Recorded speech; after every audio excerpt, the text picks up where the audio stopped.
You have Filipino boyfriend? No? Not yet po. Maybe Senator Pangilinan might want to apply. Ah, sorry to kay Sharon. Gagalit yung command. Nag-viral kamakailan sa social media ang isang eksena sa Philippine Senate matapos magtanong si Senator Jinggoy Estrada ng isang hindi inaasahang tanong sa isang foreign student na nag-a-apply para maging Filipino citizen upang makapaglaro ng basketball at makatawan sa Pilipinas. Habang nagaganap ang hearing, imbes na puro tungkol sa kanyang qualifications ang pag-uusapan, biglang tinanong ng senador ang isang personal na tanong. May boyfriend ka ba? Dahil dito, mabilis itong kumalat online at umani ng iba't-ibang reaksyon mula sa mga netizen. May naawa, may nagulat, at mayroon ding nagtanong kung ang ganitong klasing tanong ba ay angkop sa isang opisyal na hearing ng Senado. Ano nga ba talaga ang nangyari sa Senate hearing na ito? At bakit tinawag ng marami na Jinggoy joke moment ang eksenang ito? Alamin natin ang buong kwento, ang reaksyon ng publiko, at kung ano ang ibig sabihin nito para sa mga foreign athletes na gustong kumatawan sa Pilipinas sa basketball. Size, someone that they might Are see. you aware that the Philippine women's basketball team were champions during the last SEA Games? Am I correct? Yes po, yes. The Without 5-on-5. any naturalized player? Wala, no? Panay Pilipina talaga. Walang daya, no? Mm. So you want to help the Philippine women's basketball team? Yes po. Have you practiced with them? Not yet. Yes po. I've been practicing every time I've come since November, and competed in the Manila Hustle and then in the tournament in Thailand with some of the players. You think we have hope? You have high hopes? Is there a potential? Yes, absolutely po. Really? Mm. If what's your height? 6'1" po. 6'1". So you'll be the tallest? Not necessarily. Not really. Yes, the tallest that I've seen. Yeah. Mhm. All right. The same question. When you retire from basketball, are you willing to stay here or are you going back to your country? I've only been here since November, but I can give a true testament to being home, feeling at home in the Philippines and the togetherness Why? that I've already felt. How did you say that? I told boss Erica being here after a week that it was crazy how at home I felt. And I think it's from the community that accepted me, especially the basketball community where everyone is so passionate, and so generous, and you feel the passion and the competition. And so I could definitely see myself being here for a long time and getting to really create a home for myself here in the Since you Philippines. were here a year ago? Less than a year. Oh, less than a year. Hmm? Less than a year. Yes, less Only than a less year. than a year, then you want to be naturalized right away? Yes, Paul. Yes. All right. Where do you stay? I stayed in Pasig and then stayed in Wak Wak. Okay. What do you like here in the Philippines? The hospitality of the Filipinos? What Yes, else? the hospitality. I've been staying with one of the players on the 5-on-5 team, and she's been cooking all kinds of Filipino dishes for Have you me. tried Filipino dishes? Yes, Like she made adobo? sinigang for me, chicken adobo. Yes, lumpia. Since you were here, have you traveled back to your country? Not yet. Yes, I have. Yeah. Mhm. You have Filipino boyfriend? No? Not yet, Paul. Maybe Senator Pangilinan might want to apply. Ah, sorry to kay Sharon. Gagalit yung command. Anyway,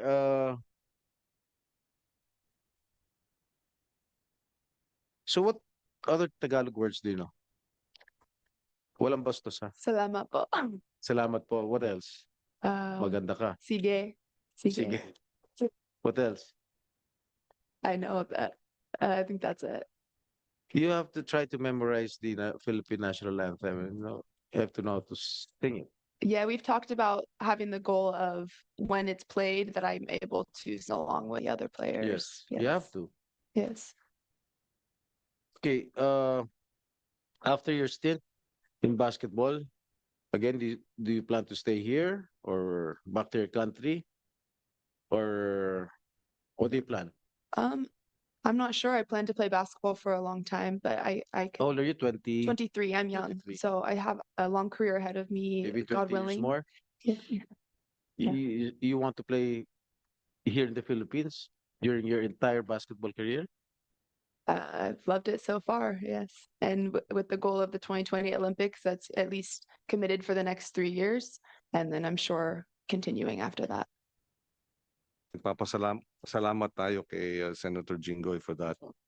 Naalala ko yun in many instances, di ba? Senator.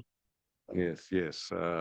Nagkakaroon ng hidwaan or conflicts, but in that case, because of Senator Jinggoy's willingness to step down and step aside, he was able to help achieve unity among the associations, organizations in the basketball community in the country. So um, you have Beth, no? That's your nickname, right? You do have a Filipino lineage. Yes, Bo. Which side? My great grandfather on my mother's side was born in Naga City. So maternal. Mhm. And you mentioned, so when you came here in November, that was your first time to come to the Philippines. Yes, Bo. And had no contact with Filipinos, your relatives here in the Philippines. Unfortunately, no, I did not. Did you have interaction with the Phil-Amps? Yes, Bo. I grew up in California, so there's a large Filipino community. Played basketball with them growing up and even into college. And similar to the questions raised by Senator Estrada earlier, who recruited you to come to the Philippines? My first contact was Coach Anton with 3x3 and Boss Erica with SPP. Anton Altamirano po.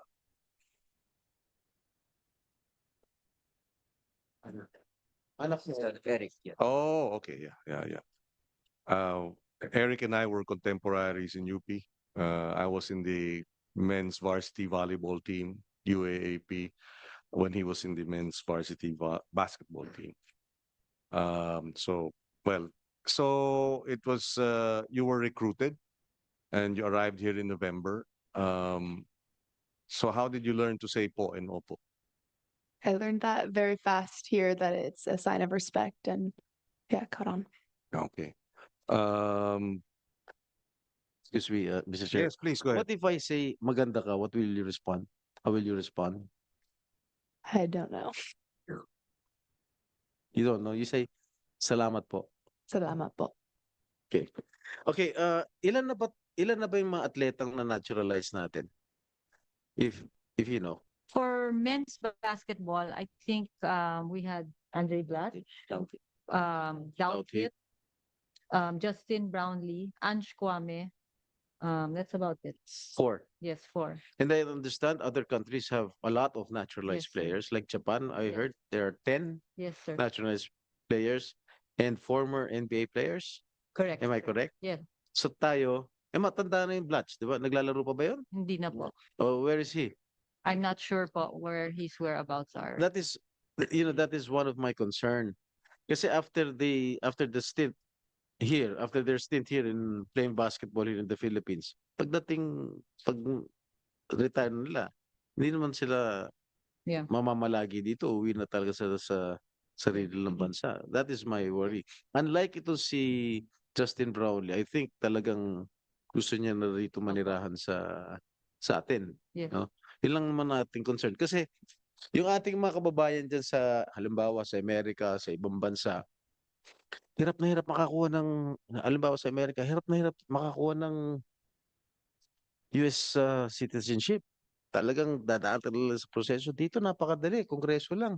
Kausapin mo na sa House of Representatives, kausapin mo lang Senado.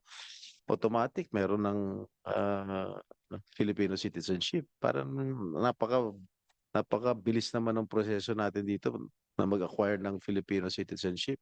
Kaya tayo, mga kababayan natin doon, hirap na hirap makakuha ng US citizenship. Yes, sir. It's also a concern of ours. Kaya po right now, if napansin niyo po, yung mga pinapa-naturalize po ng SBP, yung mga talagang may connection na rin po talaga sa bansa. Like si Ange Kwame and na-mention niyo si Justin Brownlee, they've been in the Philippines, no, doing other things before Yeah. they were naturalized. And it's the same with Malik, who studied in UP and CEU and has been here for a while.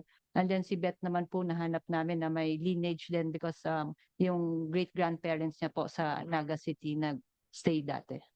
Kasi I've always been, what do you call this, critical, na hindi naman masyadong critical, sa pag-issue natin ng Filipino citizenship. Yeah, I hope you know where I'm coming from. Yung aking concern lang, after their stint in whatever sport, like basketball, uwi na sa sariling bansa na yan. Sayang naman yung inisyu natin, Filipino citizenship. And one more thing, yun nga sinasabi ko kanina, yung ibang kababayan natin talaga, hirap na hirap talaga makakuha ng citizenship sa ibang bansa. Yun lang aking concern. And I hope itong ating uh, mga nag-apply ng Filipino citizenship, sana gumawa naman sila ng o tumulong sila sa ating mga kababayan dito, no? And siguro imbibe the culture of Filipinos, na yun siguro ang ituro nyo sa kanila. Before we proceed, we'd like to acknowledge the presence of Senator Bongo, who is a principal author of the two measures that we are tackling today. For the information of Senator Go, we are going to schedule the deliberation of uh, House Bill 6639. This is citizenship of Boatwright, Benny Boatwright, because he's not here, as well as James Ramos, House Bill 6644, likewise because he's not here. So we're now tackling the 6640 for Malik Doof and 6641 House Bill for Elizabeth Jeanette Means. Would you have an opening statement, Senator Go? You have the floor. Salamat po, Mr. Chairman, Senator Kiko Pangilinan, for hearing these important bills. I would like to take this opportunity to sincerely thank our chairperson, Senator Kiko Pangilinan, for hearing these important measures, and of course, Senator Jingo Estrada, who is one of the best coaches in town available. Salamat rin po sa lahat ng ating mga katrabaho, no, sa PSC, Chairperson Pato Gregorio, sa SBP, Executive Director Erica D, Ryan Gregorio. Alam niyo naman po na basketball fan po ako since 1983. Sasakay lang po ako ng jeep pupunta sa Araneta and then lumipat sa Ultra, sa Field Sports na po, known as Field Sports ngayon, para makapanood lang po ng basketball. And until now, PBA fan, and not only PBA fan, as chairperson ng Committee on Sports and on Youth, patuloy ko po sinusuportahan ng ating mga atleta at naniniwala po ako, pag nagtulungan tayo dito, malayo pong mararating ng ating mga atleta with the support of the private sector, PSC, POC. Kayang-kaya po nating manalo. Of course, Colonel Holanday, sila rin po yung naglapit para kay Matthew James Ramos, and sa dalawang si Maudo Malik Chuf and Elizabeth Jeanette Means. Advance congratulations should you pass dito po sa here in the Senate. And si Bernie Boatwright, looking forward, sayang, no, hindi siya nakarating, and Matthew James Ramos. At nakita natin na during the past 2 games of the Gilas, yun talaga yung kulang natin, yung outside shooting na malaki. Laking tulong po ito si Boatwright dahil not only Boatwright, of course, Malik. You're 6'9", 6'11". What's your position in basketball? center. And both right, he can play outside and inside. Yun yung kulang natin ng mga past 2 games. Though pasok na tayo sa next round, no? Malaking tulong po yun kung sakaling maipasa natin dito. At least meron tayong mga reserba na players na pwede nating i-tap anytime. Kung ano yung mas kailangan natin. Kita mo sa Australia, malalaki pero tumitira rin sa labas. At para po sa akin bilang manlalaro rin po, yung puro 3 points na halos lahat ngayon eh. When you shoot just 33% or 1/3 lang ng yung accuracy mo sa paglalaro, that is equivalent to 50% of the 2 points. Diba? Kung tumira ka ng 12 attempts and pasok mo is 4, that is equivalent to 12 points. Sa 2 points naman, pag tumira ka ng out of 12 attempts, pumasok ka ng 6, that is 50%, 12 points, pareho lang po sila. So, more on yung mga players natin, kahit na mga big men, ay importante na po yung 3 points. At malaking tulong po yun si Boatwright and Malik and Elizabeth Means. Kaya patuloy po akong sumusuporta, Mr. Chairman, dito po sa pag-apply nila ng citizenship. The authority of, and as one of the authors of the measures before us, allow me to express my full support for the bills granting Philippine citizenship to Benny Boatwright, Malik Ju, Elizabeth Jeanette Means, and Matthew James Ramos. The authority of Congress to grant Philippine citizenship is firmly grounded in the Constitution, which expressly provides that those who are naturalized in accordance with law are citizens of the Philippines. This constitutional mandate empowers Congress through legislative naturalization to extend citizenship to deserving individuals whose lives and contributions demonstrate genuine allegiance to our country. Beyond compliance with the law, these individuals have shown sincere integration into Philippine society, embracing our values, contributing to national development, and demonstrating loyalty to our country.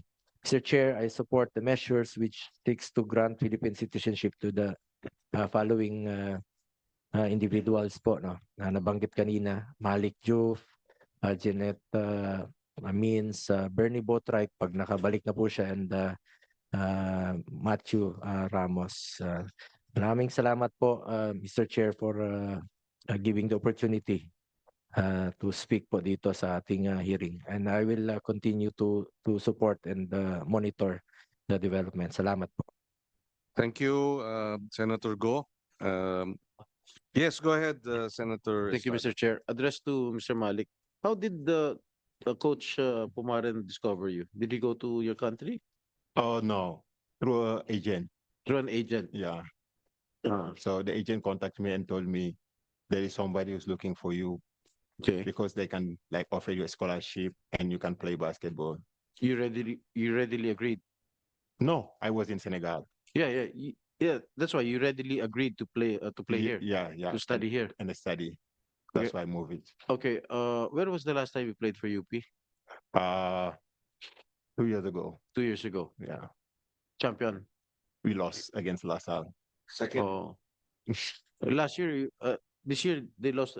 They lost again, diba? no longer with Yeah, no Mm. longer with UP. So, Yeah. pero Lasal ka, di ba? Yes. Lasal, UP. Yeah. Okay. Kawawa naman pala yung Ateneo, no? Panalo rin. Lasal, UP. Kawawa pala ako. Ateneo, UP. Kawawa. Anyway, because I recruited 4 of your teammates for my team. I don't know if you still know them. Who? Abadiano, Jerry. Jerry, Rayland. Oh, San Juan. Yeah. Okay, okay. You want to play for us? Of course. Okay. But you're not qualified because you're only Yes. naturalized citizen. Pwede, And pwede. Alarcon Alarcon. and Raylan Torres. Albadiano and Fortea. and fourth Kaya. So you know them. Yeah, I know them. They were your teammates. Yeah, champion. So when we have a game on Monday, you can watch. I can play all. You'll be champions already if you play. Anyway, that's it. Thank you. Thank you. Malik, you were already a player in Senegal, is that right? Yes, well, Okay, and was that in college? Were you playing? high school. Okay, high school. So your college basketball days were here Yeah, in the in the Philippines. yes, well. Well, of course, I'm biased because you helped UP become champions. We should give you a citizenship. Yes, sir. After 36 years under his centership, for lack of a better term, we won the championship in UP. So, but that's just for the record. Yes, yes, he was first a member of the second place team. That was the best finish in 36 years. And then the following year, we became champions. Coach. Yeah, Coach Golwe. Yes. And he was the most valuable player. Yeah. Yeah. Congratulations. So, Salamat po. yes. May we request the agencies like the DOJ, the DFA, Immigration, PNP, and NBI, as regards their citizenship? Go ahead, State Council Mendoza of the DOJ. Good afternoon, Mr. Chair. Good afternoon, everyone. With reference to Ms. Elizabeth Jeanette Means and Maudo Diof, the department extends its support to the proposed legislative measures considering Mr. Diof had made considerable contributions to Philippine sports, and Ms. Means would be making contributions as well. This department does not have any legal objection to the proposed bill, subject to any findings of the Bureau of Immigration with respect to their confirmation that none of the applicants' names appear in any of the Bureau's derogatory database list or record. We shall be submitting our official position paper to the Honorable Committee within the. Thank you, Mr. Chair. Thank you, Attorney Mendoza. ASEC Luis. Thank you very much, Mr. Chairman, Senator Pangilinan, Senator Estrada, Senator Go, colleagues in government, other stakeholders, and the candidates for naturalization. Good afternoon. Thank you very much to the committee for inviting the Department of Foreign Affairs to this hearing. We acknowledge the legislative support to grant Philippine citizenship to 4 candidates, but only 2 are present this afternoon, Ms. Jeanette Means and Mr. Malik Diof. The Department of Foreign Affairs notes the intent of the proposed measure to provide an opportunity for the 2 candidates to represent the Philippines in the area of sports, specifically basketball, which in this case is also in line with the Samahang Basketball ng Pilipinas SBP program of having a pool of naturalized talents who embody the Filipino spirit.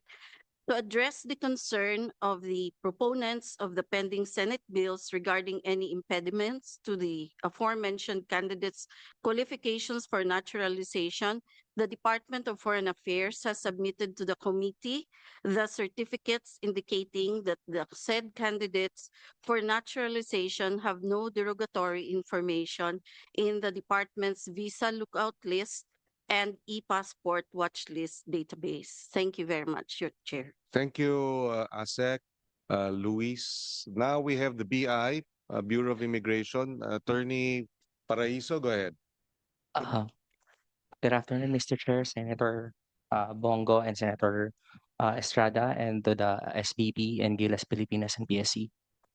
We would like to make a manifestation that we interpose no objection whatsoever to the subjects Malik Diof and Elizabeth Means, especially upon checking on the BI records, we found no derogatory records of both subjects, and especially we want to give their support to their naturalization, especially they made a significant contribution in the past of their collegiate careers and hopefully in the future in the Gilas Pilipinas. That's all. Thank you, Attorney Paraiso. We now have the PNP, Police General Candelario. Candelario, sir. Go ahead, sir. Yes, sir. Mr. Chairperson, Senator Bongo, sir, Senator Estrada, sir, ladies and gentlemen, good afternoon. The Philippine National Police respectfully conveys its position to the proposed legislative measures granting Philippine citizenship to Ms. Elizabeth Janet Means and Mr. Maudo Malik Diop on the basis that as of this date, they have no derogatory record or adverse information on file. The PNP's rule in this matter is confined to the verification of available records, and based on our verification, no derogatory information has been found against the aforementioned individuals. In closing, the PNP reaffirms its commitment to assist this Honorable Senate Committee on Justice and Human Rights by providing accurate, objective, and timely information to aid in the sound deliberation of the proposed legislative measures. Thank you, sir, and good day. Thank you, General. We now proceed with the NBI. Richard. Good afternoon, Mr. Chair, Senator Estrada and Senator Go. The NBI would like to interpose no opposition to the House Bill numbers 6641 and 6640, acts granting Philippine citizenship to Elizabeth Janet Means and Maudo Diop. As our background check with the subjects disclosed no derogatory information. That's all, Mr. Chair. Thank you very much, Richard Go of the NBI. Si Chairman Gregorio Pato, would you have any manifestation or statement on behalf of the PSC? Yes, thank you very much, Chairman Senator Kiko Pangilinan. Good afternoon, Senator Bongo and Senator Jinggoy Estrada. As a PSC chairman, we support this naturalization process. We support the efforts of some SBP. I remember the statement of Senator Estrada a while ago. Actually, Senator, after that BAP SBP partnership, I was the first executive director. So I inherited all the headaches and all the fights, and I was the first one who really tried to put this all together. So my presence here today is because I want to support the efforts of SBP. That's number one, because really in basketball, height is might, and I know that they're working so hard with the full support of Mr. Manny Pangilinan as chairman, and now with the new president, Ricky Vargas. And number two, because I also know Malik very well. Mr. Chairman, I'm part of the recruitment of the University of the Philippines. Before I was appointed chairman, I just want to assure you, I no longer recruit for UP because I am now the chairman of the Philippine Sports Commission. But together we were successful in forming a very strong UP team, and that is really, now that it's time for, after UP, it's time for Malik to serve the country. So, Mr. Chairman, again, I support all of this process. Thank you, Patrick, Pato, Gregorio. Malik, what was your course in UP? Sports science, Bachelor of Sports Science. Sports science. So, and you've graduated? Not yet. Oh, okay. I So still go you're to school. okay. Yeah. And Beth, what was your you graduated from Yes, I graduated. My course was in nutrition. nutrition. Yes. So both sports, health, and wellness. Okay. Unless there are other questions from our colleagues. Yes, go ahead. Follow-up Senator question lang Go. po. Sa SBP, itong si Malik Diop, kapag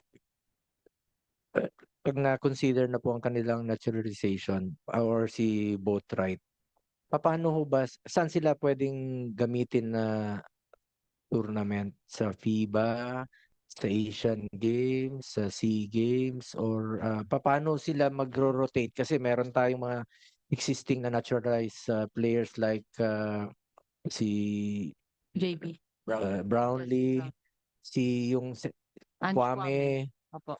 yung iba wala na, no? Yung dating malaki si Yeah. Doubt-Hit and Blatch, wala na. Opo. Medyo, Opo, Senator. ah, So for Malik po, he is being naturalized for our 3x3 team. okay. So he's specific to the 3x3 FIBA tournaments, which we also have tournaments for 3x3 in the Asian Games and the SEA Games, no? For Benny Boatwright naman po, we're looking at him for our 5-on-5 basketball team. As we all know, si Justin po 37 na right now, so we don't know how long more How old he is can play actively. Boatwright? Boatwright po is 29 right now. So, medyo mas bata pa siya. Yes po. So, ang pwede niyong rotate or ipagpalit si Brownlee, Boatwright, sino pa po dun sa Gilas? Kwame po. Si Ange Kwame po. Opo. Pag FIBA tournament po, we can only play one at a time.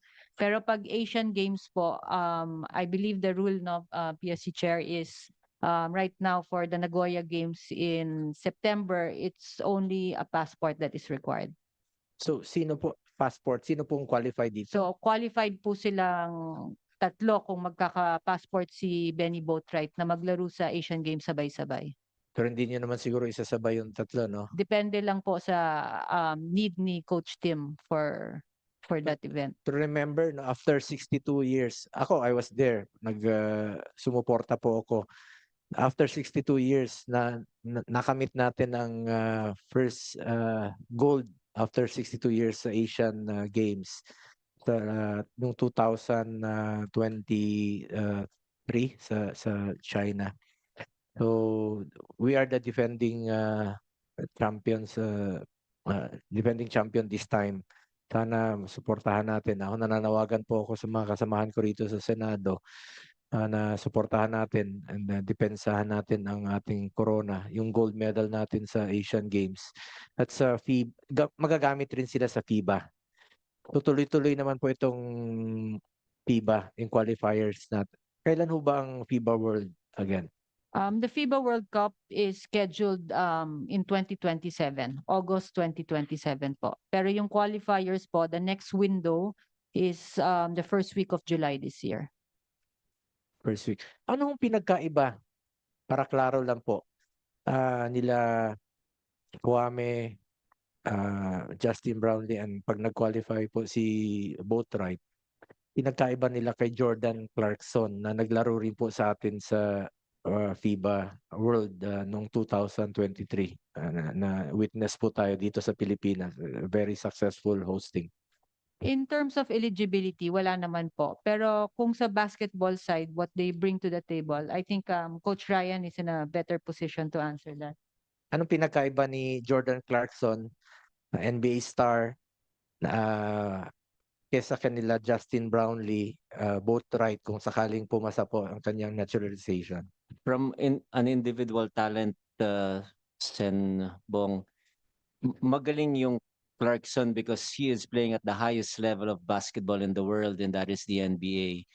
But for Brownlee, what is good with him is the fact that he's been integrated in Philippine basketball for such a long time and has been playing with a lot of Filipinos. So it really depends on the system that the coach is running. If you want extremely good talent like Clarkson, you give him the ball, get out of the way, he can definitely score, as what we saw during the World Cup in Manila, wherein he just took the lights out when we were playing China.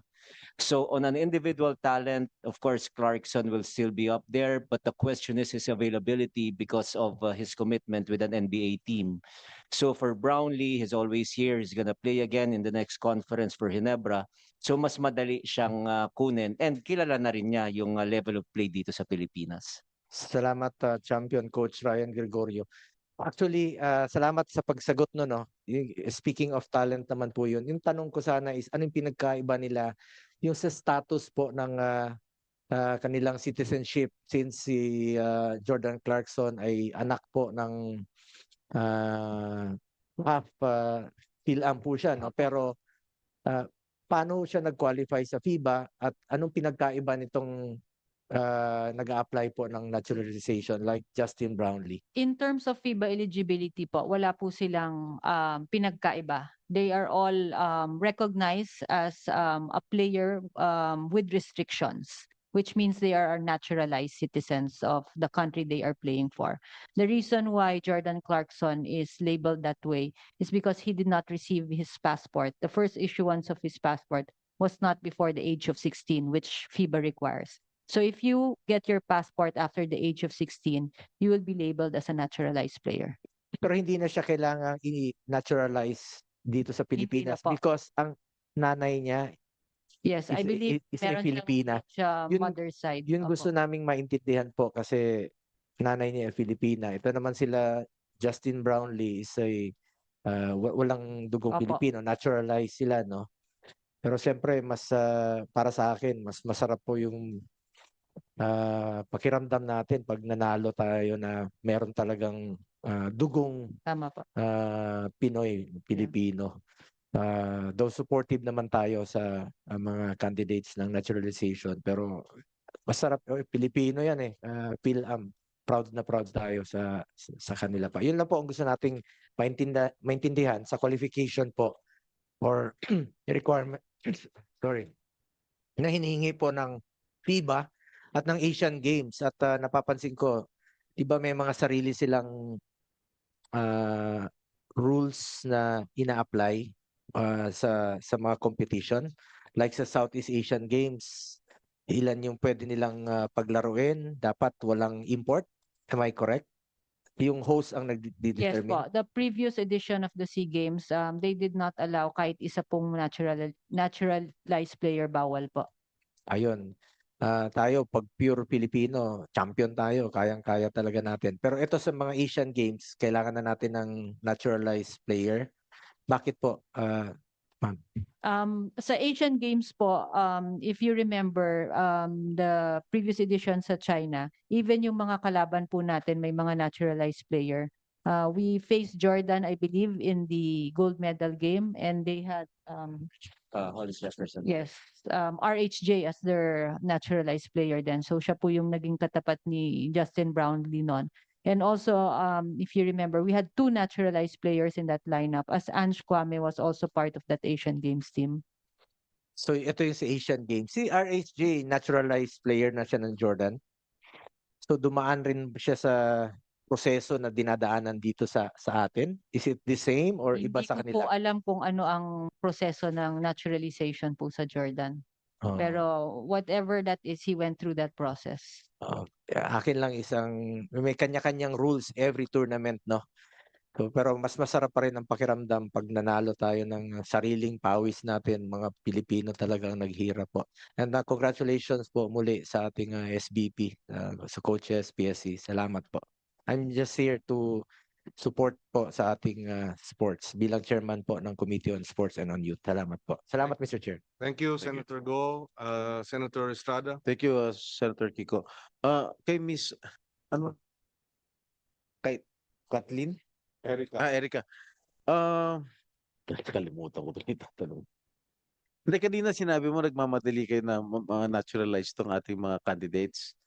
Opo. Dapat by April magkaroon na sila ng Philippine passport. Paano yung si Boatwright tsaka si Ramos? Kung hindi payagan na umuwi, paano natin Hindi ko po alam yung kay Ramos kasi po sa wrestling po yun. Pero for Benny po, we have more time for Benny Boatwright because he plays for the 5-on-5 team. Iba po yung timeline ng 5-on-5 sa 3x3.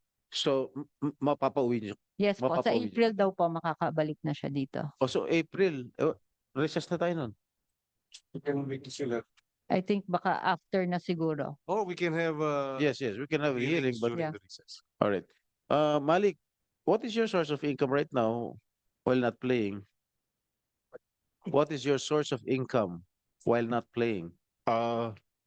Just playing like some Legal some- labas. some games. You know what legal labas means? Yeah. Do you play in legal labas? Sometimes outside. Where? Panalay? Yeah, everywhere. How much do they pay you? It depends. Depends on how much.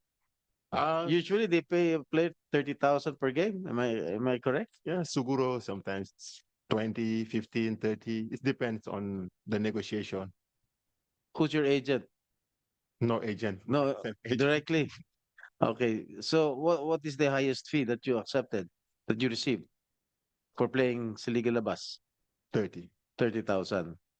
Where is it? Panalay? Panalan. All in Panalay. Ligan Labas. Liga Labas. Okay. Thank you. What about Janet? What is your source of income while not playing? My main source of income is playing, but I also work as a nutrition coach and personal trainer online. Okay. Malik, if you don't have this Liga Labas, if you don't play for the Liga Labas, you don't have any source of income.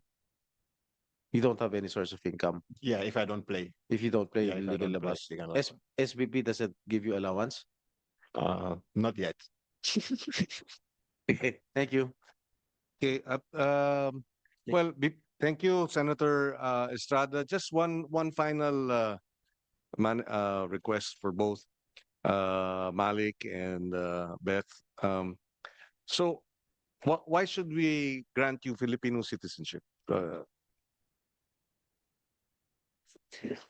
ahead, Beth. You have the floor. Thank you, Chair. I would say that I would just be honored to be granted Filipino citizenship and get to represent this country and get to really create a home. At yan ang viral na Senate moment na kinasangkutan ni Senator Jinggoy Estrada na pinag-uusapan ngayon ng maraming Pilipino online. Sa tingin mo ba ay biro lang ito o hindi angkop na tanong sa isang opisyal na hearing ng Senado? I-comment ninyo ang inyong opinyon sa comment section. Kung gusto ninyo ng mas marami pang updates tungkol sa trending na balitang politika sa Pilipinas, Senate hearings at viral na balita, huwag kalimutang i-like ang video na ito, mag-subscribe sa channel at pindutin ang notification bell para hindi kayo mahuli sa aming mga susunod na balita. Maraming salamat sa panunood, Kabalitang Pinas, at magkita-kita tayo sa susunod na video.